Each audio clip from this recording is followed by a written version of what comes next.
Informativo local. Televisión de Cerceda. Que tal? Saúdos, moi boas tardes, señoras e señores. Imos que a información nesta xornada de xoves, día 13 do mes de novembro, no que lleximos a falar da segunda foliada de queixas que será mañán venres, pero tamén para este sábado a festa do motor en Cerceda, e tamén falaremos da viaxe ás luces de Vigo, que hoxe abría o plazo. Falaremos das subvencións para entidades deportivas e culturais, da renovación do DNI, do ciclo Mestre Mateo, mañán última das proxeccións, e tamén falaremos de ampliación de empresas no polígono e tamén de Sogama e o seu convenio. Escoitaremos o alcalde falándonos delo. Falaremos da gripe aviaria, da oficina de rexistro clave, do termalismo do Inserso e tamén xa dos partidos da fin de semana. Sabemos o calendario de encontros a disputar nesta fin de semana. Por último, en canto tempo, mañán venres aínda seguiremos con tempo revolto.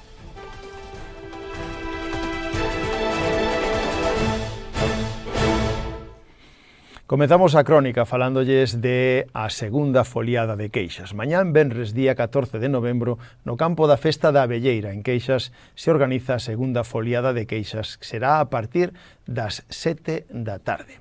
Haberá castañas e pinchos de balde para todos, con viño quente, e tamén a música tradicional que non falte. Estarán os larpeiros de Altamira e Sarillo de Aiazo, pero tamén do Concello estarán Folque Roada da Silva, os Irmáns de Meirama, as pandereteiras de Encrobas, as pandereteiras de Xesteda e o grupo de música tradicional galego San Martiño de Cerceda.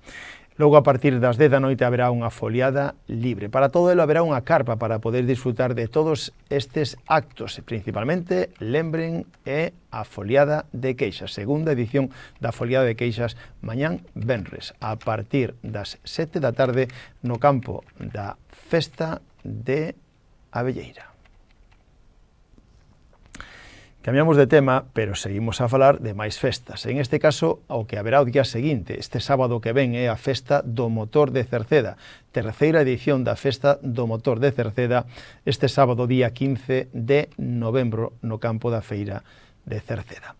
Comenzará todo a partir das 10 da mañán ca exposición de coches de compraventa, clásicos ou de competición.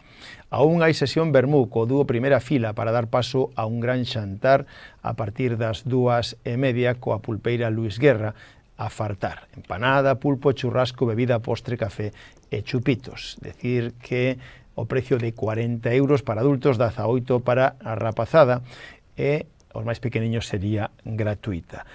Hoxe é o último día para poder retirar os tickets. Hoxe é o último día, poden facelo no Bar JB, en R5 Store ou con Rubén ou Gema, que son os organizadores. Xa pola tarde, o sábado, a partir das 5:30, hai concursos con premios para os coches máis antigos, para o máis baixo, para o máis ruidoso e para o que vende máis lonxe. A partir das 11 da noite, verbena con varios DJs. Haberá carpa climatizada para poder disfrutar de todo isto o sábado. Hoxe abría o plazo para anotarse a viaxe ás luces de Vigo no Nadal, e xa foi moitísima xente que se inscribiu. O Concello organiza a excursión a Vigo o próximo lunes 22 de decembro a un precio de 22 euros por persoa, que incluye pois a viaxe en autocar que sairá ás 10:30 da mañán para visitar a bodega Paco e Lola, incluye o xantar e pola tarde visita pola ruta das luces de Nadal de Vigo. Isto é o lunes 22 de decembro. Regresarase sobre as 8:30 para Cerceda. Precio de 22 euros, como decíamos, e as inscripcións abriron hoxe xoves pola mañán, ás 9 da mañán. Poden inscribirse presencialmente na terceira planta da Casa do Concello ou por internet na páxina web municipal. Tamén hoxe é o último día para solicitar as subvencións para entidades deportivas, entidades culturais para deportistas e para AMPAs neste ano 2025. O plazo remata hoxe día 13 de novembro. Poden solicitala pola sede electrónica na páxina web do Concello www.cerceda.org. Na páxina web do Concello tamén atoparán as bases. Se teñen calquera dúbida, teñen que chamar o teléfono do Concello de Cerceda. E tamén, se vostede quere renovar o DNI, pode facelo en Cerceda, e sería o mércores 3 de decembro. Mércores 3 de decembro poden renovar o DNI en Cerceda ou o pasaporte. Para poder coller cita, teñen que facelo na Policía Municipal, a planta baixa da Casa do Concello. Ali daranlle a hora, o lugar para poder renovar o DNI en Cerceda, mércores 3 de decembro. Mañán venres é a última das proxeccións do ciclo de cine Mestre Mateo que se ven ofrecendo en Cerceda. Mañán venres, día 14, a partir das 8 da tarde poden ver o documental Salvaxe, Salvaxe no Auditorio Municipal de Cerceda con entrada gratuita. Lembren que será as 8, última das proxeccións do ciclo de cine Mestre Mateo, que en número de 8 se viñeron ofrecendo ao longo do último mes organizado pola Diputación de A Coruña.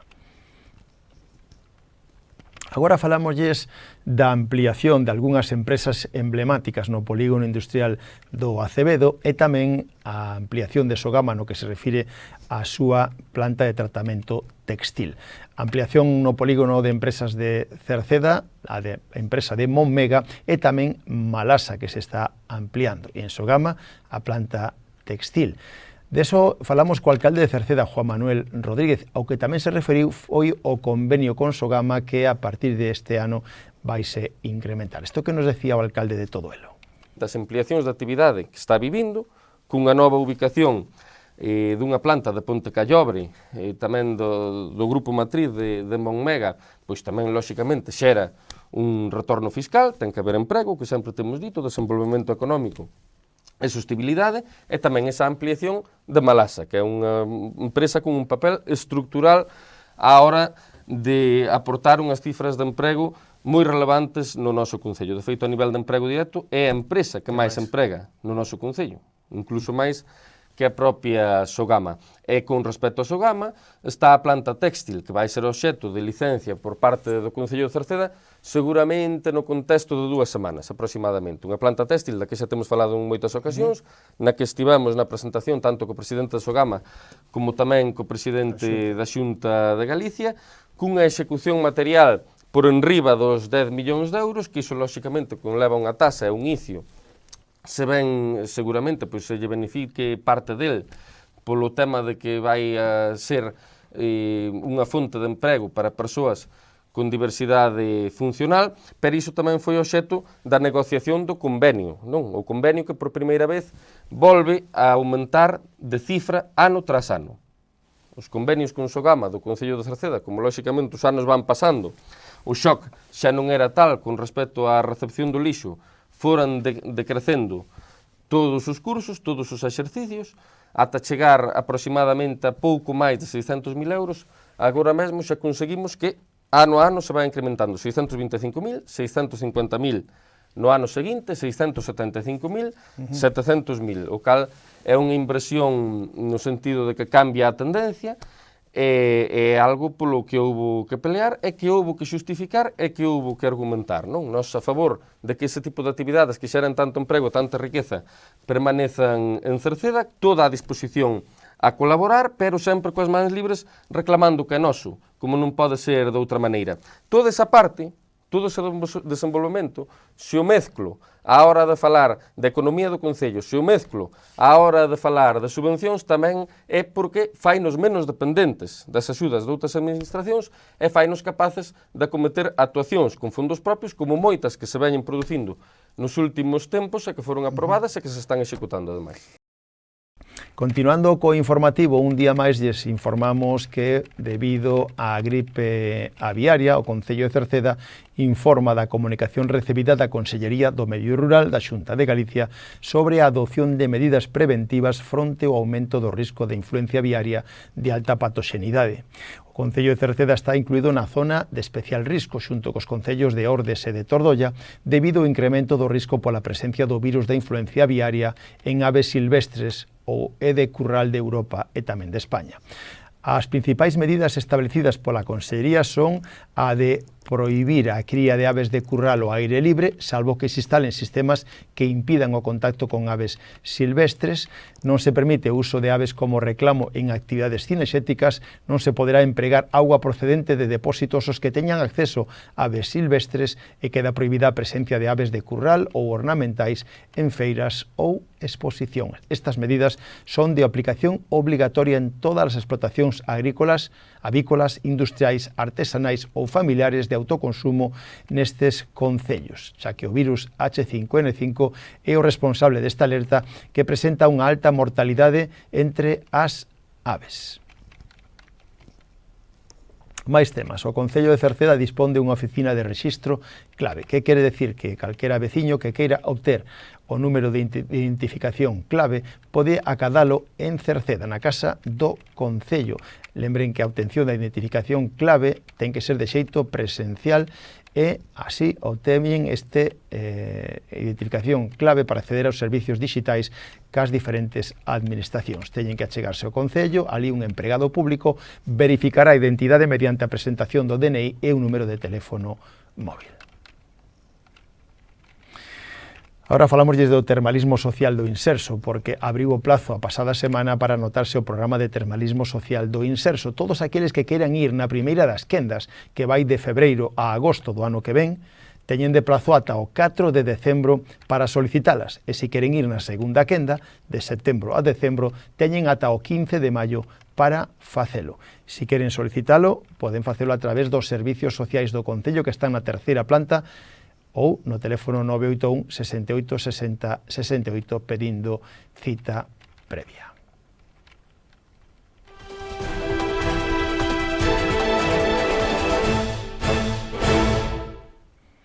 Nos deportes xa sabemos o calendario deportivo da fin de semana para en este caso tanto sábado como o domingo, aínda que xa hai algún encontro adiantado para hoxe xoves.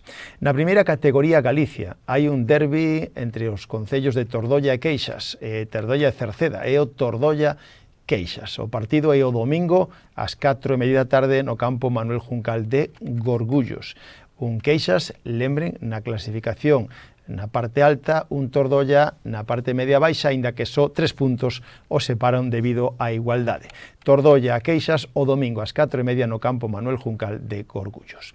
Na terceira categoría Galicia hai un Atlético Cercedense Carral B. Será o domingo ás 12 do mediodía no Roxo. É dicirlle que xa esta pasada fin de semana o adestrador Dani Calvete foi cesado e agora están pendentes de unha nova incorporación como adestrador para o Atlético Cercedense, que se mide o Carral B o domingo ás 12 no Roxo. O San Martiño xoga en Sobrado. Sobrado San Martiño o domingo ás 4:30, mentras que o Rodís xoga en Bizoño. Bizoño B, Rodís o domingo ás 12 do mediodía no campo do Pinar. No fútbol femenino, o Atlético Cercedense aplaza o seu encontro contra o Culleredo para o día 30 de novembro. Mentras que os xuvenís xogan na casa este sábado, Atlético Cercedense Xuvenil Marte, o sábado ás 12 do mediodía no Roxo. Os cadetes xogan fora da casa, Betanzos B, Atlético Cercedense Cadete, o sábado ás 6 da tarde no campo do Carregal en Betanzos. Os infantís xogan na casa, Atlético Cercedense Infantil Arteixo C, o sábado ás 10 da mañán no Roxo. Para a súa parte, os alevíns, o equipo A, xoga en Cambre. Cambre B, Atlético Cercedense Alevín A, o domingo ás 10:30 en Cambre, mentras que o equipo B, Alevín, xoga en Santirso. Santirso C, Atlético Cercedense Alevín B, o xoves, hoxe, ás 5:45 no campo do Monte. Por lo tanto, hoxe xogan o equipo B dos Alevíns do Cerceda en Santirso. Os benxamíns, o equipo A xoga en Pallosaco. Pallosaco, Atlético Cercedense Benxamín A. Este sábado ás 10 da mañá no campo da Porta Santa. E o B xoga en Betanzos. Betanzos B, Atlético Cercedense Benxamín B. Este sábado ás 12 do mediodía no Carregal. E os prebenxamíns xogan fora da casa. Unión Campestre Atlético Cercedense Prebenxamín este sábado ás 12:15 en Montrobe. No fútbol de veteranos, o Cerceda xoga na casa contra o Relámpago o domingo ás 11 da mañán en Orellán, mentras que o San Martiño, o líder da categoría, recibe na casa o Barallobre o sábado ás 4:15 no campo da Revolta en Queixas. Por último, na segunda B de veteranos, o Rodís xoga na casa contra o Nos Coruña, xoga o domingo ás 10 da mañán no campo do Roxo de Herba Artificial.